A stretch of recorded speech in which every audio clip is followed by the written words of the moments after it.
Welcome to the good life, Benny. I keep wanting to say, welcome to the jungle. Well, I mean, if I could put a remix in there somehow for you. I don't know. But then I might get, some licensing disagreements with, Guns N' Roses. Even though I'd really, really like to hang out with them someday, that'd be really cool.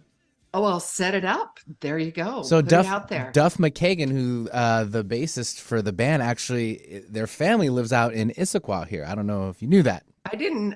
There you go. More you know. More you know. Mm-hmm. Benny, how are you? Hi, doing very well. Happy early Thanksgiving. I know. I was going to say, yeah, of course, I'm in Arizona for all of you that are tuning in. And it's still Thanksgiving there, too. It's still Thanksgiving there, too. So it's not just here. Smarty pants. Me calling in an hour early because of the daylight savings. I'm like, Benny, where are you? I know. I was in the middle of another show and you're pinging me all over. I'm like, I can't get to you right now. And I'm like, she'll figure it out. I know. I'm like, wait, she's calling from somewhere else. I'm like, finally I got to like a phone or an email or something like that. And you're like, oh, yeah. Oh, I'm going to go take a nap. Oh, yes. Daylight savings. Good. And then our wonderful guest, Eric, he's Central Time. Anyways, we're all here. We're going to love on you today. Sure. For those of you joining us live, hi. It's Sue. Happy Thanksgiving.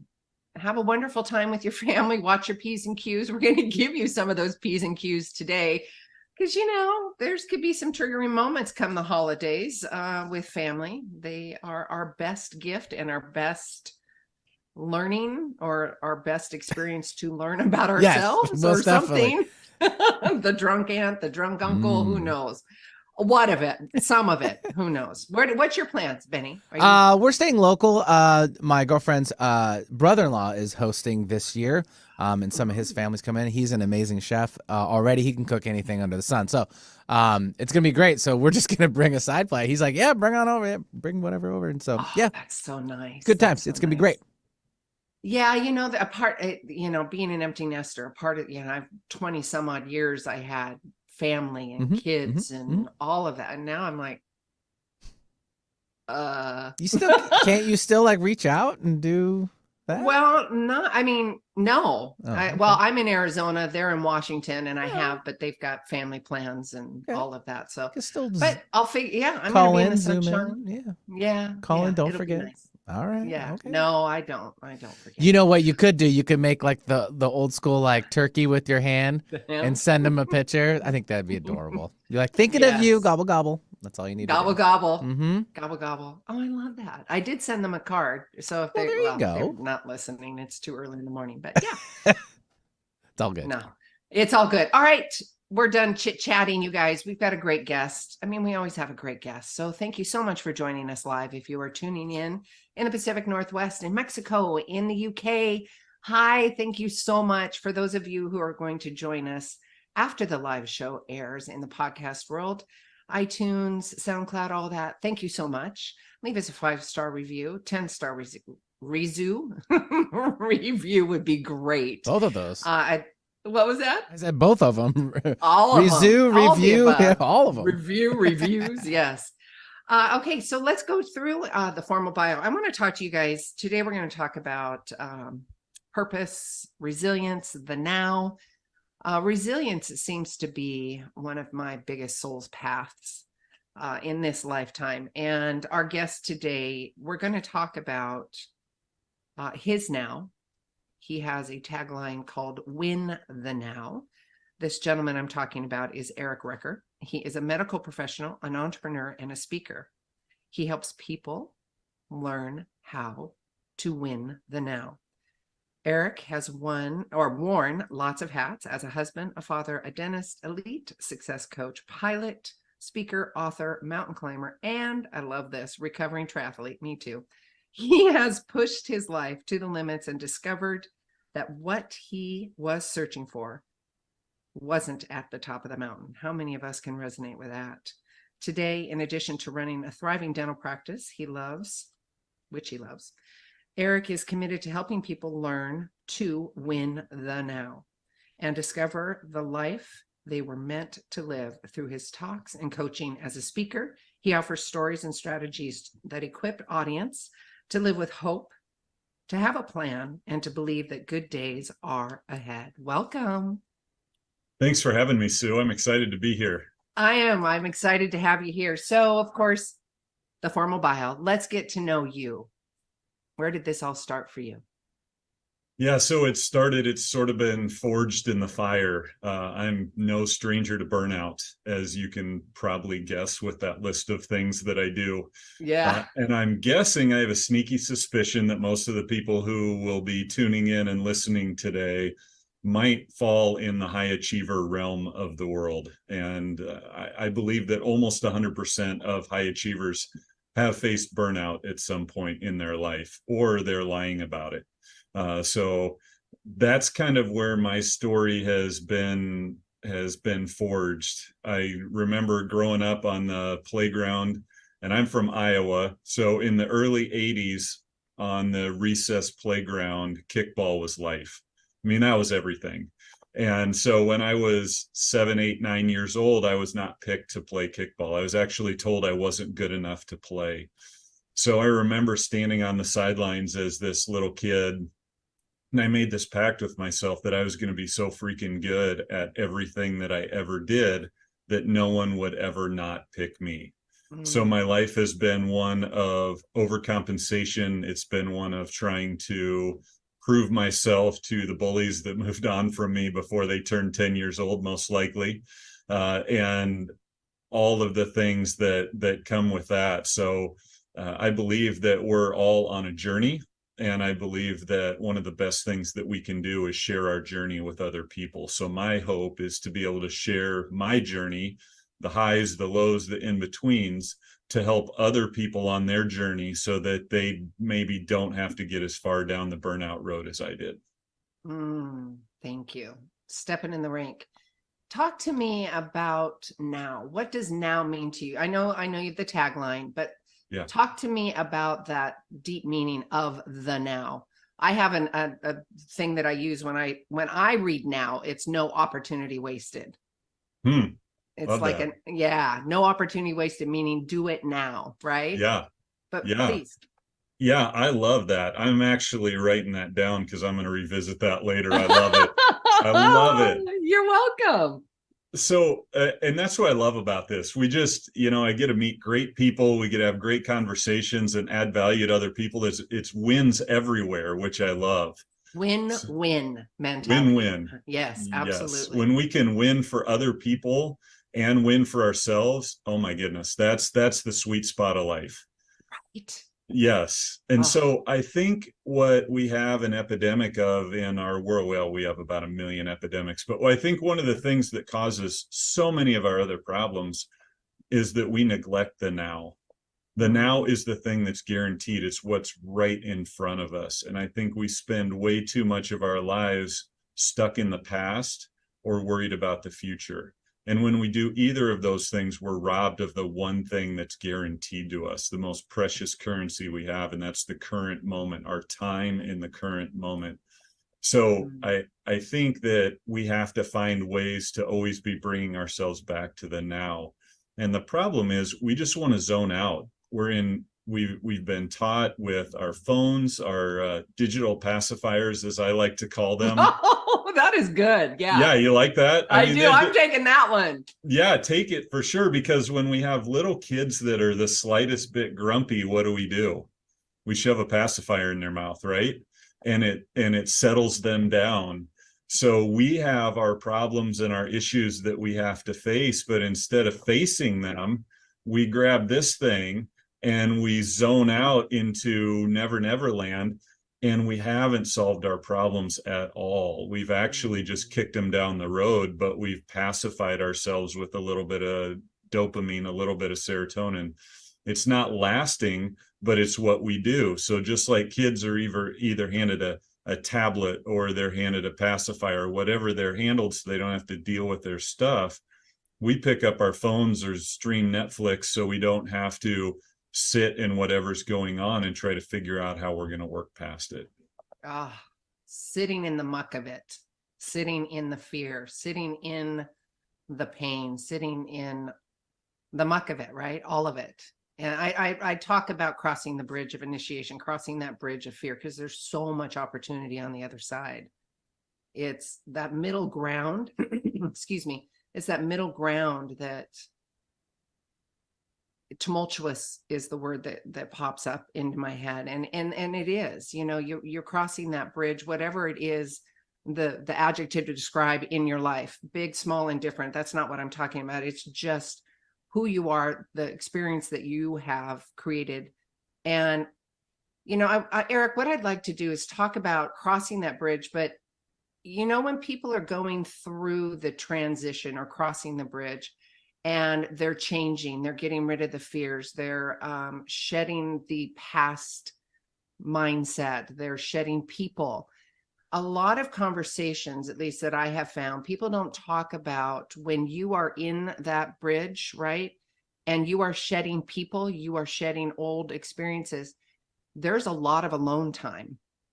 And that doesn't mean that there's something wrong with you. I'd like to kind of dissect and talk about that, because people don't, because when you're in it, you're like, well, what did I do wrong? There's nobody around me, right? For radio people, he's nodding his head. Yes. Absolutely. No, I agree with you 100%. It's sort of the dark valley of the soul is what it can be during that time. Yeah. But, we need those times. We need those times of quiet. We need those times of reflection. And I think we've lost those times largely. So it used to be when we would pull our car up to a stoplight and we had to stop, we would just stop.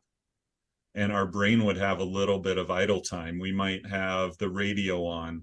We might have something else that's stimulating us a little bit, but really we would maybe look around, see the car next to us, see the sun, see the blue sky. And now every time we have one of those moments, we just pop right into our phone. And so I think what happens when we have that bridge, when we have that middle time where we're trying to get from where we are to where we're going, I think we need to take advantage of those quiet moments, because our brain, yes, our brain craves that white space, that quiet space where we don't have anything going on. It wasn't that long ago that we had to have these times actually when we weren't stimulated in the scope of history. And that was really good for our brains to get a little bit of rest. And I just don't think we have that. So I think a lot of people aren't ever able to make it all the way across that bridge. And there's a lot of fear wrapped up in that, right? And for sure, chemical releases and the body's addiction to all of that. I mean, there's a whole biology that goes into it. Go ahead. Yeah, no, there sure is. And I think a lot of people aren't willing to sit in that discomfort. So instead of knowing that we probably need some discomfort to get to the other side of the bridge, we start to face a little bit of discomfort and we retreat into those old patterns, whether it be those toxic relationships that we have, whether it be those thought patterns that weren't friends to our destiny, all of those different things that we can do. And we miss out on the great opportunity for growth that we have. I like what you just said, Eric. Friends to our destiny. I'm writing that down. That's beautiful. Yeah. That's beautiful. Yeah. Yeah. I had a friend that shared that with me. Once we figure out our why, and once we figure out where we want to go, then things that don't align with that are not friends to our destiny. So things, we have to look at the different things in our life and say, okay, does this align with my why? Does this align with what I want to get to? Does it align with my goals? And I think we constantly have to be looking at that. And I think, yes, I agree. And at least I know for myself, not that I know for myself that why has an evolution within its own self, right? I mean, you've got a foundational why to show up how you want to be: mind, love, authentic, and genuine. And then, I mean, that's core values of my why. And then there's the why of to be of service and how I want to show up in the world, right? And if I'm not on that path, what do I need to learn? How do I need to shift, adjust? And within that shifting, adjusting, the bridge, air quotes, to the radio world, not having shame and guilt and going down that rabbit hole of shame and guilt. And I want to go back to what you talked about a minute ago, Eric, sitting in that quiet, sitting in that now. And at the top of the hour, you were talking about those high achievers. especially for those high achievers to be able to sit and do nothing in the now. But I'm pointing at myself for Radio World. I've never considered myself a high achiever. It's just, there's things I want to get done and do, right? And achieve those, not from an ego standpoint. It's just, it's fun. I want to do it, right? And then I'm like, whoop, source says, you're going to sit in all that right now. It may take an hour, it may take a year, but you're going to do it. And I'm like, yeah. Right? Yeah, well, let me tell you about an experiment that I did. So I was in full on burnout mode when COVID hit. I was in a bad place. And my family and I were actually going to take a trip to Spain for spring break, which was epicenter of COVID. So my oldest son was graduating from high school. My youngest son was getting done with his freshman year of high school. The walls kind of felt like they were closing in before COVID hit. And I had really put this trip on a pedestal. I had really put it up there that this was going to be this amazing thing. And then it got taken away. Not only that, but then my dental practice got closed the next week. It was forced to be closed like so many other businesses.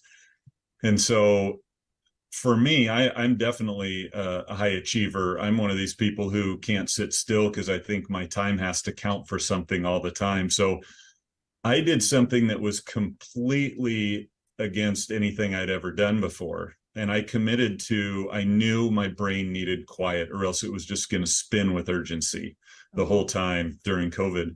So I committed to 30 minutes of quiet a day. I said, I am going to do this until my dental practice reopens, because I knew as soon as we started back up, it was going to be accelerator down and we were going to be going. And it was incredible. The first day that I did that, I looked at my watch 46 seconds into it thinking, boy, I got to be getting close. Because that's how my brain worked at the time. It worked in go, go, go. Everything's got to be productive. It's got to count. It's got to mean something. You can't let your guard down. And over time, I craved that 30 minutes. And sometimes I heard a lot of things, and sometimes I had a lot of great ideas, and sometimes I literally just rested. But it was so powerful. It was such a powerful experience. And I had to commit to doing it, not just trying it for one day. So I'm here to tell you it can be done. I'm not here to tell you it's going to be easy. But it was about an 8-week season where I just had this beautiful quiet time, and my brain could really rest a little bit during the day before I got into all the webinars, all the stuff that we had to learn, all the loans, all the keeping your business afloat, all of that kind of stuff. Wow. Talk to me about what you did above and beyond. I mean, 30 minutes a day, beautiful, love it. And 24 hours in a day, family, bills, businesses, all of that. How do you keep yourself into homeostasis, and also to be the example for the kids and to be able to communicate when you are in a spin out, right? Yeah, well, I didn't. You're shaking your head. You're like, oh man, you just hit it. I know, right? Absolutely. I did not do it well before then. I didn't do it well at all because I was such a chaser. I was chasing everything, chasing the top of the mountain. I chased it in triathlon. I chased it in mountain climbing. I chased it in pretty much any achievement that I could come up with. And then I chased it in collecting, and I chased it so many different ways. So I really was never present. When I was training for triathlon, I was thinking about work. When I was working, I was thinking about training for triathlon. And then I was so overcommitted. So I was also coaching my kids in soccer, and I was serving on committees and boards, and I was just doing all of this stuff. And I look back at kind of do a forensic investigation of that stage of my life. And it's no surprise I had panic attacks. It's no surprise I had chest pain and heart palpitations. I was as healthy as I could be from a fitness standpoint, but I was probably on the verge of a complete nervous and mental breakdown.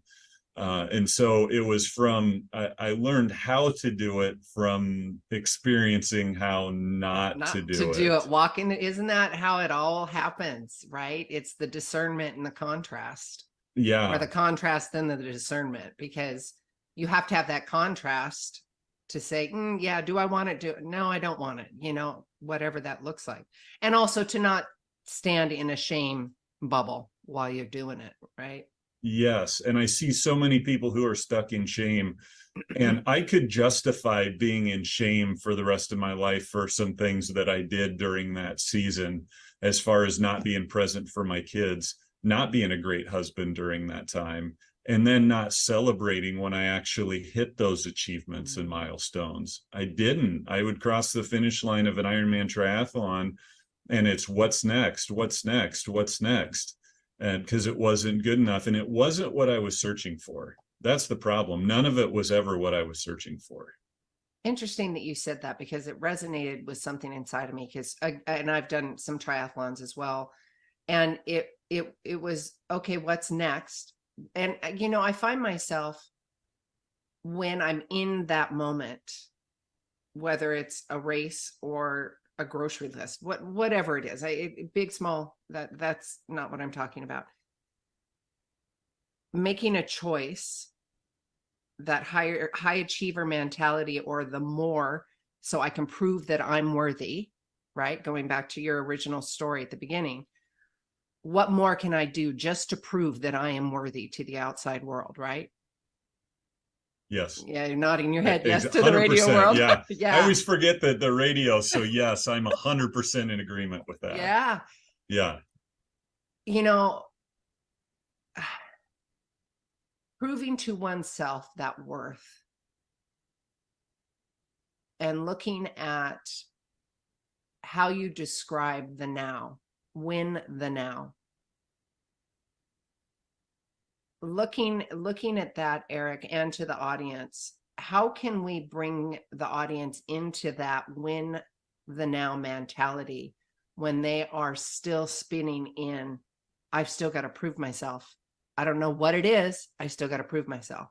Yeah. I think of a couple of things. So one of the things I would say is that at some point, if it is true, we have to give ourselves grace that we are doing the best we can with what we have. Was I the best parent to my kids as they were growing up? No. Was I doing the best I could with what I had? Yeah. And we're all on a different journey. So we have to give ourselves some grace to say, am I doing the best I can with what I have? If I'm not, are there a couple little pivots that I can do? Are there some other things I can do differently? Everything that we've done in our past, we are learning about for our future. If we have that mentality that is great, then that's great. And the other thing about the now, and it's not a real intuitive concept. What I found myself doing is I would come home from work. My wife would say, "How was your day?" And I would say, "This happened. This bad thing happened." I would reduce my day to a thing that happened. And so that got so frustrating for me. It got frustrating for my wife. I think a couple times she would say, "Tell me one good thing that happened in your day." And I'd find myself, I went down a monologue of crap again. And so a day was too much to measure, because I would look at my day and I might have 40 conversations in a day between the people that I treat in my practice, when I do exams for my patients, or interacting with my team. So I needed a different measuring stick. So I looked at the different parts of my day within the 9 hours that I'm at my office. So I broke it into 15-minute chunks. That's how my schedule is. It's X number of 15-minute chunks. So let's say I have an hour procedure. Okay, so that is my now. What does a win look like in that 1 hour procedure? Okay, so maybe I had a great conversation with my patient. Maybe we did some things to help them have less anxiety. Maybe we did a great procedure, turned out really well at the end. All of those types of things. So I look at that is the now, and I look at what a win looks like. Okay, so then the neat thing about that is that as soon as I'm done with that procedure, there's another now waiting for me. So it brings me into that moment. And then what does a win look like in that moment? And then if I I take have a this look, visual when you're talking about it's like a new chapter. You're just you yeah, know, exactly. it's just yeah, and there's so much gratitude and grace in that too, which I'm a huge proponent of gratitude and being thankful, right? For sure. For Yeah. sure. So then I jump into the next win. Let's say I took a loss. Okay, that's fine. Maybe the anesthetic didn't work perfectly for a patient, or maybe they had were sick and had a really bad cough and we had a hard time getting the procedure done. That can feel like a loss, but I always have a piece of paper in my pocket that I put notes down on during the day. Nice. So if I have a loss, I will write it down and I will leave it on that piece of paper. And then when I get a chance to revisit it, I will look at that and I'll say, okay, what can I learn from this? What's the lesson in this? And if I get a lesson from that, guess what? It's not It's a a loss win. anymore. It's a win. Yeah. So then you look at your day and your day can feel more like wins. Now, there are catastrophic things that happen that are going to feel like a loss. But in an average day, we can really turn everything into a win. Yep. So you look at your own day and let's say well, I can't relate to his dentistry because I'm a corporate guy. Okay. You have meetings. You know what? We got to tease the audience. With that, we're going to take a really quick commercial break. I know. But boom, boom. We're going to take a quick commercial break for the radio world. We're still live on YouTube. So if you'd like to join us over there, we're going to do some more noodling over there. Just go to YouTube and type in 1150 AM KKNW. We will be right back. All clear. Go ahead. Wonderful. Okay. I know. Now you got to remember where you were at. Oh yeah. I can do that because this is one of the things I love to coach people with. I really like to help people figure out how this concept works in their life because it's been life-changing for me. I 100% agree with you. And it's the practicality. It's real life, real time, my language, real life, real time tools that I can use and put into place in that moment. It's not about going to the top of the mountain, metaphorically, and sitting there and humming and doing that. It's not. I know. You've got to have the real-time, real life tools that you can flip your switch, flip the mindset, flip the energy, flip the cells, all the stuff that's attached to this beautiful brain and heart of ours. And you've got to do it in the now. I love this conversation. You do. And I love mountaintops. I love mountaintops, but life is not lived on mountaintops. No. Life is lived in between mountaintops. 90 whatever percent of it is. So we got to figure out how to make that part of life great too, if we can. Oh, well, it's a choice. Like, if we can, it's a choice. The audience, me, it's a choice. You've got to choose in the now what your win's going to be, even if it's just getting out of bed. Yes. Yes. Some people are so riddled with anxiety, fear, pain, literal body pain, making those little tiny baby steps in the now and really cheerleading yourself on for that. Yeah, for sure. And people say this to me all the time. They say, well, that's easy for you. You're such a positive, optimistic person. So I'm not. I'm not. Negative is my default 100% of the time. So I have to work at this. But after you put the reps in for a while, then it starts to not be so difficult. I still fight it all the time. Oh, you and me both. Yes. Yeah. But I know how to push it back now. I have the tools to push it back a little bit. Well, let's unpack that, because push it back isn't pushing it down. It's releasing it, right? It's because I want to make sure that we're not pushing anything down. We need to release everything. Y'all ready to come back in? Okay. Yeah. All right. Stand by.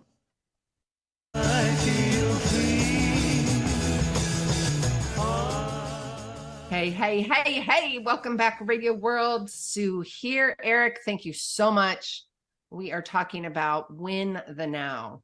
I love what you were talking about before we took the commercial break. So you want to continue on? Yes. So I was saying that a lot of people will say, well, your day does not equate to my day. I said, maybe it doesn't, but the concept does really easily. So one easy exercise to do, take out a piece of paper and write down everything that you do in a day, whether it's meetings, getting up in the morning, having lunch, having dinner with your family, whatever those things are. And then write down what wins look like in each of those times. What does a win look like in a meeting? Well, maybe it looks like showing up. Maybe it looks like being there on time, being prepared. If you're presenting, having a good presentation. Maybe it's asking good follow-up questions. Just write anything that's a win in that particular now of your life. What does a win look like at the dinner table with your family? Well, maybe we don't have our devices out. Maybe we had good conversation. We asked good questions, all of that kind of stuff. And even thinking, well, what does a now look like right when I get out of bed in the morning? Well, maybe it's I set up myself for success the night before. I laid out my clothes. I made my lunch for the day. I did some different things like that. So and then all of a sudden you start seeking out wins. And I haven't met anybody yet who doesn't like to win. There's people who aren't competitive. There's people who aren't super competitive, but given the choice between a win and a loss, humans are going to want the win. So why don't we look for wins and find ways that we can grab wins? Guess what? We feel good when we get wins. Serotonin, so why would we not baby. do it? Yeah. Yes. Yeah. I want more serotonin, the good juice. Yes. Yes. The good juice. Right? I love it. I love it. And the audience knows, I say juicy stuff, it's the love and the good juice, the serotonins, and trusting those choices, right? So Yes. when you, and that's an important conversation as well, because when you are in an evolution, there's different iterations of that, because it could be one evolution, but there's so many dominoes that's in that one choice, right? Yes. And being able to sit in that now without the shame, and I love that. The win for now, it's literally your win for the now. And it's almost like this chapter of a book, that hour that you've taken notes, or it could be 20 minutes. Moms that are sitting to pick up the kids, sit there for a minute and write down your wins, right? And how can we teach the kids this? Yes. Love that. Yes, because if we setting them up for success. Absolutely. Because if we only learn this for ourselves and we aren't willing to share it with other people, it becomes a selfish thing. Yeah. And again, we talked earlier on about wins for us and wins for others. I believe the ultimate win is a win that more than one person gets to experience. So when we create wins for two people, wins for a group, wins for our family, perfect example. I had one thing that I really wanted to do during Thanksgiving, and that was to have myself, my wife, my two sons, and then my daughter-in-law, and then my other son's girlfriend, the six of us. I wanted us to have a little bit of time. And it's hard to do that when, the more humans you add to the mix, the more schedules and families and all of that kind of stuff. So last Saturday night, we all got together at our house and we sat around the table and had fondue. And it was like a 2.5-hour meal. And then we played cards afterwards. And I tell you what, there were just wins everywhere and laughter. And it was a 5 senses experience. We had food and conversation and hugs and all of the good juice. Yes. And I laid my head down on the pillow that night and just felt so good. Now I could have said, yes, I felt full. Exactly. Full. Well, definitely full from food. But full in every aspect of spiritually. Full. Yeah. Heart. And I could have said, this has to happen during the Thanksgiving weekend. But I said, no, we don't want to put pressure and stress on other people. We want to find a time when it works. And it worked perfectly. And we just had the most beautiful time. And Oh. I'm smiling about it all week because we got to do that. And it was just wins for everybody. And we all felt more equipped for the next stage of the journey or the next step of the journey because we did that. We built each other up. It was positive. There was gratitude. There was all the good stuff. I love that.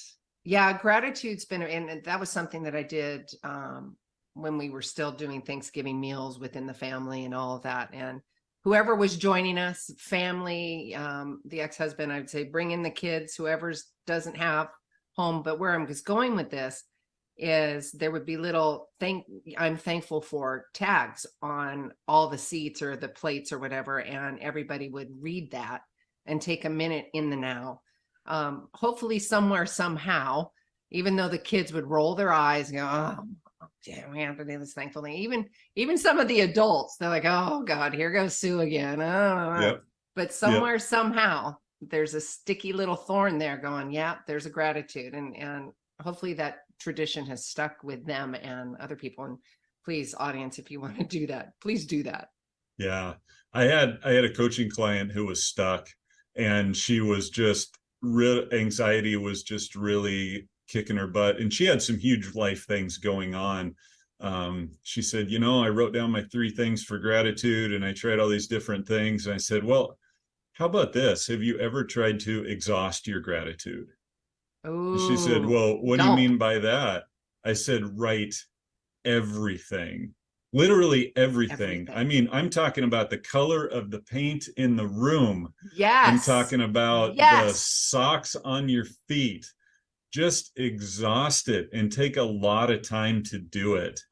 And I think it's a great exercise for us to do. My kids, several years ago when they were younger, they had these little gaming systems called a DS. And they wanted little games for their Nintendo DS or DS. I'm not sure what brand it was. But anyway, so here's the thing. I said, all right, we didn't have anything planned on Black Friday. I said, so why don't we go up on Black Friday later in the day when all the crazies have already been through the stores? And let's go up, and you guys have been saving up for this. Let's go up and we'll go out to eat and we'll get you guys a game. And they're like, oh, that'll be awesome. So I had my wife drive and I sat in the passenger seat and I said, all right, boys, here's the thing that you didn't bank on for this. We have an hour drive to get to Des Moines where we're going. We are going to come up with a list of 100 things that we're grateful for. Yes. And they're like, oh, of course they are. And the number of times that we have done this since has been great. So we got to probably 40 things in about 5 minutes. Like they were just rapid fire.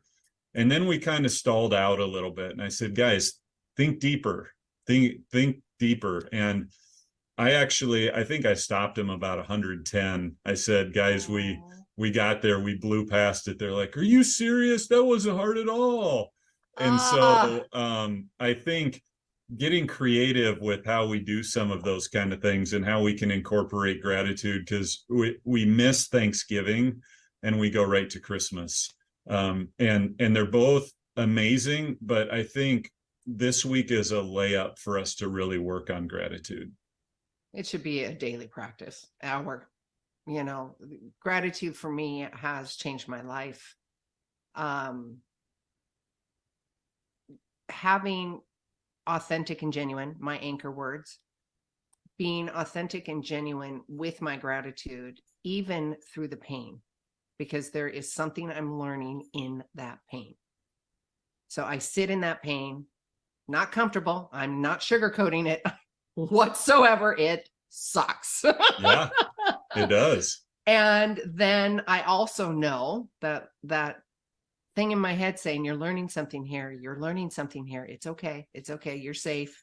You got this.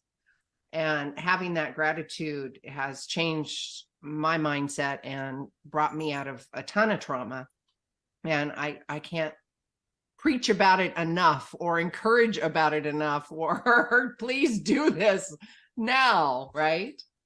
Yeah. Most people aren't willing to do that work. Nope. They just aren't. There's so much blessing. There's so much value in that. There's so much hope in doing that, but you do have to get uncomfortable. Yep. And we have to be comfortable with being uncomfortable. We Well, have to do that. You have to. It change. You know, people say, well, it feels different.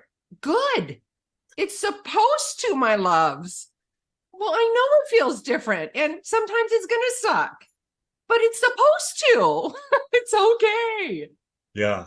Baby steps. Baby steps. Yeah. And thinking about, okay, I'm not going to get across the bridge. I love that bridge analogy. I'm not getting across the bridge today. It is not going to happen. I saw the bridge. I acknowledged the bridge. I'm aware of it. That's a step. It is. I'm a huge fan of the 1% rule. I think we all know the 1% rule. I can't do 100% today, but I can do 1% today. How can I be 1% more grateful today? How can I be 1% more prepared for tomorrow? Because mountains look huge, and they will always look huge if we stand at the foot of the mountain. But every step we take is going to make the mountain less big. And I'm super excited about this. I just signed up for it. I was able to get in. There's a challenge called 29029. So there's a company who does about 6 or 8 locations of this each year. And what they do is they use a mountain that has a ski lift. And so the goal over 36 hours is for you to climb 29,029 vertical feet. So what you do is you hike up and you ride back down on the gondola. And then you hike up and you ride back down, and you hike up and you ride back down until you get to 29,029. Wow. So the one I was able to get into is Snow Basin in Utah, and the whole thing sold out in 2.5 minutes. So I was on it and ready to go, but I am so excited about what I'm going to learn in this. So taking one step up the mountain, I'm going to get to the mountain, and it's going to be number 1 out of 13 times I have to climb the mountain. So I am going to get to learn all of this, and it's in August, and I can't wait. But all the stuff that I'm going to learn, going to be able to help use to teach other people about whatever. I don't even know what it's going to be at this point, but I am crazy excited about it. Number 1 up is going to be amazing. I'm almost going to be floating going up. I'm very interested to see what times 7, 8, and 9 when it's the same scenery and I've been in motion for probably 18 to 20 hours straight. What's that all going to look like? I don't know. Altitude too. When I was in Utah, me and my dog both got quite altitude sick. It was the weirdest thing. But anyways, I'm sure you're all prepared for that. Talk to me, and thank you for that, and congratulations. Pardon me, I wanted to acknowledge that. Oh yeah, thank you. Eric. Appreciate it. We've learned digital pacifier. Yep.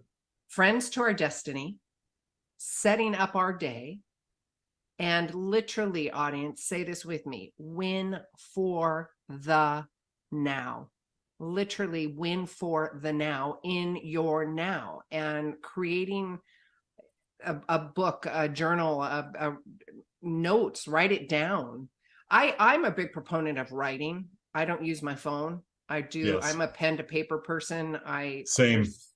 There's psychology. There's all kinds of things what am I trying to say? Science behind pen to paper versus phone. So I would encourage all of you to do that and write your wins and really look at the gratitude. Before I came on to do this interview, purpose kept coming up for me, and defining purpose, not from what the media and society and Hollywood says, find your purpose, yada, yada. To me, that's not purpose. Purpose is your community and being of service and the best that you can do and how you can show up. It's not out there to find your purpose. It is in here. Can you talk to us about that and your purpose and how you would define that? Yeah. So my overarching, I'm going to step back just a little bit. My overarching why is to make a difference for the world that is utterly disproportionate to who I am. So Mm. that's my big one. So that my specific why will change in different seasons of my life, but that one is going to be a banner over Yeah. my whole life. And as far as purpose goes, I think the first thing that we have to look at is how are we impacted? And I think impact is a huge word for me. I just got back from Abaco, which is an island in the Bahamas. I was there for board meetings, and there's an organization that I'm a part of called Many Hands. And we lead impact trips down there. So people come down there and get to help on that island that was decimated by a hurricane a few years ago. Right. So impact. So that's something when you go down there and you do work, what's really cool is you learn about yourself. There's self-reflection and things so that you can live impact when you get back as well. But I think one of the things that we have to keep thinking is how are we impacting our people first? So we can save the world, but if we're a jerk to our people, we're not really saving the world because we're not taking care of our primary responsibilities, our people. And our people, even stepping back, it's got to start with you, right? For sure. For sure. Right? How are you treating you and being that example, and then shining within, and then being of service and purpose for those around us. Go ahead. Yeah. And I love that because God told us to love others, love him, love others as we would love ourselves. And I think, and I'm not talking about a narcissistic love. That's not love. I'm talking about looking at ourselves in the mirror and saying that we are doing the best we can with what we have, and that we are trying to make a difference for other people and being okay with that. So I think our people, who's our people? Our people that's who we interact with on a regular basis. So my people are my family, my immediate family, my inner circle friends, and then the people that I work with. So if I'm not being purposeful and impactful with them, then I'm missing it. I'm missing out on it. So I think that's where we have to focus first, and then anything else that we do branches out from that. We can't be everything to everybody. No. We should not try to be everything to everybody. No. That was a big part of my burnout. I was trying to be everything to everybody. And when I realized it and realized that, I'm not going to have every single answer for my team. And when they come to me with a problem, I also need them to come to me with one idea for a solution. Yes. So we can work together to do this, because I can't do it all on my own. I was trained to be a dentist. I wasn't trained to be the head of HR and the CFO and the CEO and all of that kind of stuff, but I have to be it. But I need your help. You help me. We'll work together. This will be awesome. Win-win solution. Win-win. For sure. Absolutely. Yeah. And look at how that empowers the other person. For me, when I had my whole team, it is a win-win mentality and solution. And if there is a problem, call it a problem, whatever, give me at least 2 or 3 solutions. If you're going to come to me with a problem, give me 2 or 3 solutions. Number one being your favorite, that you have looked at it, because that teaches them, it empowers them, and it builds trust for everybody. Yes. Yeah, we got to get, now if I can go back to, so we got to get away from the vanilla ice mentality. If there was a problem, I'll solve it. We got to get away from that. We got It took me a minute, but I was like, okay, gotcha. Now Benny's going to play it. Watch. I love that. That is good? Hilarious. But really, and seriously, our team members can walk away like the superhero walking away from an explosion, that triumphant feeling. If they were part of the solution, it wasn't just like, here, I'm dumping my stuff on you, you fix it. It's look what we did together. And then I love to celebrate that with them. Let's say that right there, to celebrate and to honor, because there's so many people. And I know that I was raised in, my voice wasn't enough. Everything I said, it wasn't heard, or if I said it, it would be, no, that's not the right thing. It wasn't celebrated in the sense that, oh, okay, you came to me. It's a little win in the now. So that reprogramming, and I know there's other audience members that have the same scenario going on and the same switch that they've got to take care of. So I think, I know what you just said, Eric, is really celebrating and honoring that conversation. You know, I say the CCs in life. I don't know if you've heard that. It was a download. It's the CCs in life, meaning compassionate curiosity. Really get curious, really have compassion for not only yourself, and get really curious in the conversation that you're having. And if you can make that your, what's the, I'm losing the words. When you have a business plan, but it's not a business plan, when you have a motto or something like that. Oh, like your vision statement or mission statement. You know, it's having compassionate curiosity. So your team, your family, there is energy and space to ask a question, to offer a solution, and not feel shut down. Yeah. You right?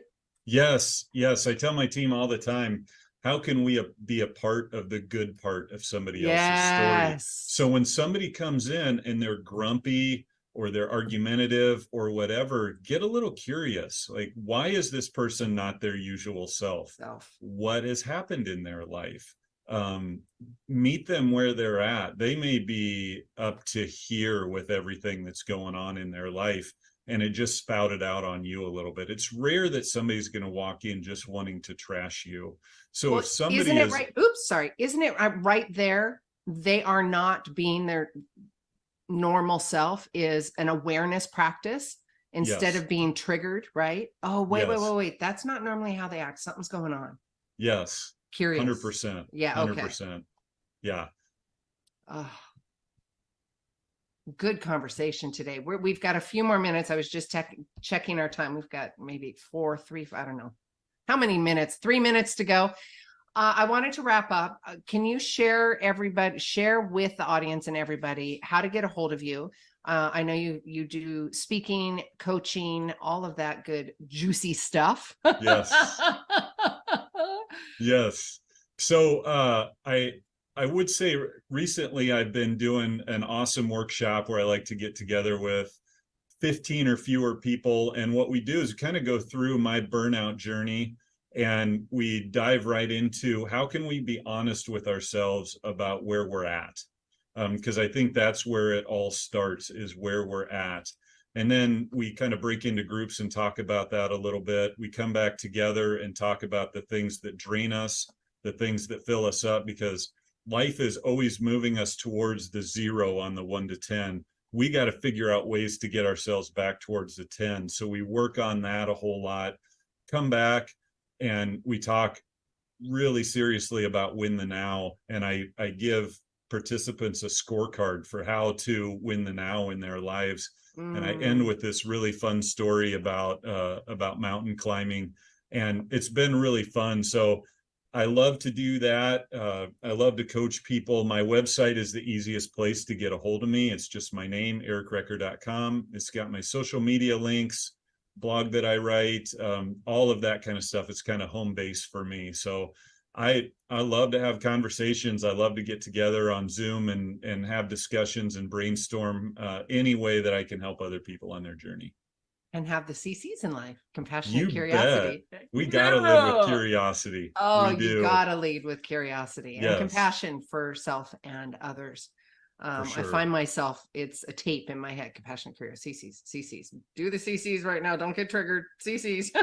I love it. I love it. And what is my win in the now? I love that. The digital pacifiers. I'm going to remember this, and it's going to be a tool. My takeaway and my gratitude to you, Eric. My win for the now, and I can see it. I'm going to use it. And that is of purpose and of massive value to not only myself, but everybody that you're touching, and of course the audience today. So thank you. Really, thank you very much. And I wish you and the family many other pre-Thanksgiving meals of fondue. And I wish you great success in climb 7, 8, and 9. Yes. That's going to be amazing. I'm It is so gonna be excited great. for you. I really am. And people are Yeah. probably listening going, what in the world? It's the middle of the mountain, right? That's where the juicy stuff happens. You are right. You It are does. right. Yeah, Yeah. this has been amazing. Oh, It really thank you. has. Good. Yeah, thanks for letting me be on your show. You are so welcome. Thank you very much. All right, audience. Thank you so much for listening. 5-star review, 10-star review, of course, because let's shoot for the moon. 10 stars, please. Until next week, each of you are a gift. Get out there and share yourself with the world.